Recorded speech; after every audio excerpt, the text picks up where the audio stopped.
ये नायक है इस समय लोकतंत्र की लड़ाई के, ये हमारे हीरोज हैं जो जेल में हैं, और उनके साथ जो अन्याय हो रहा है इस अन्याय के खिलाफ हमें बाहर आवाज़ उठानी चाहिए। इस समय देश एक ओपन एयर प्रिजन है, हम सब लोग, कोई एक बंद जेल में है और हम लोग एक ओपन एयर, लगता है कि कभी कभी जैसे गाज़ा बिल्कुल एक ओपन एयर प्रिजन है।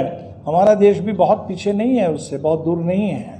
तो एक ओपन एयर प्रिजन में हम लोग जी रहे हैं और इसीलिए हम सबको एक दूसरे की बात समझनी चाहिए, बात करनी चाहिए और इस आवाज़ को जहाँ तक संभव हो पूरे देश की आवाज़ बना देनी चाहिए, जनता की आवाज़ बना देनी चाहिए। कि इसी तरीके से इनकी हिम्मत तोड़ देंगे तो किसी की हिम्मत नहीं टूटी है। जेल से ही पता चलता है कि भगत सिंह के वारिस कौन है और सावरकर के वारिस कौन है। जेल भी बहुत कुछ बताता है। तो आज़ादी के आंदोलन के दौर में भी हमने अशफाक उल्लाह को, भगत सिंह को, चंद्रशेखर आज़ाद को जेल से पहचाना और सावरकर को भी जेल से ही हमने पहचान लिया था। ये बिल्कुल जो हम कह रहे हैं कि ये मजाक हो रहा है इंसाफ के साथ, इसमें तो कोई दो राय नहीं है। जो बात अभी आई कि हमारे चीफ जस्टिस बार बार याद दिलाते हैं कि बेल रूल है और जेल एक्सेप्शन होना चाहिए। उन्होंने निचली अदालतों को कहा कि आप बहुत डरे हुए होते हैं, आप बहुत डर में जीते हैं और इसीलिए आप बेल नहीं दे रहे हैं। मैं समझता हूं कि चंद्रचूड़ साहब के लिए भी एक सवाल बनता है, बेल नहीं दे रही है तो सुप्रीम कोर्ट में ये कौन सा डर काम कर रहा है जिस डर के चलते सुनवाई नहीं होती है। अभी इलियास साहब ने बताया कि किस तरह से 14 बार एडजर्नमेंट हो गया, वो बेल पिटीशन वापस ले लेना पड़ा, फिर नीचे की अदालत में जाना पड़ा। ये कौन सा डर काम कर रहा है, ये तो बताना पड़ेगा। एक तरफ ये जो मुकदमे हैं तो बिल्कुल केसेस फर्जी है, लेकिन भीमा कोरेगांव में हिंसा तो हुई थी, दलित तो दिल्ली में हम जानते हैं। हम तो दंगा शब्द इस्तेमाल करना नहीं चाहते।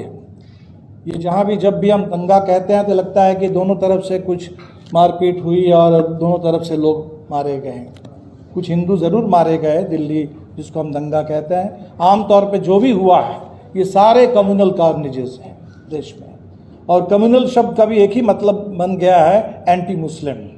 इस देश में जब आमतौर पे हम कम्युनल कहते हैं तो उससे पता नहीं चलता है, तो साफ साफ बिल्कुल खुल के बोलना चाहिए कि ये एंटी मुस्लिम कार्नेजेस तो गुजरात में भी, वो भागलपुर में भी, और आज के दौर में छोटे बड़े जब जहाँ हो रहे हैं।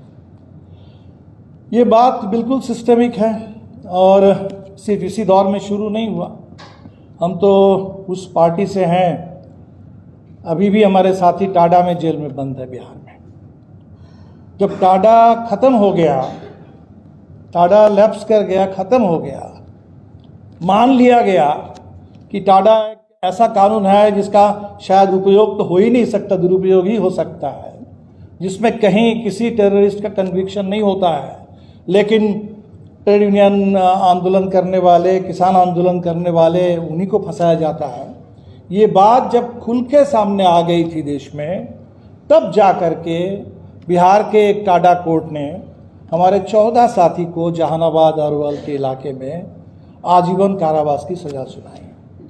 ये अरवल वही जगह है जहाँ सबसे ज़्यादा जनसंहारों का सिलसिला चला। बाथे, बथानी जो आप जानते हैं, लक्ष्मणपुर, वो सब उसी इलाके में है, अरवल में।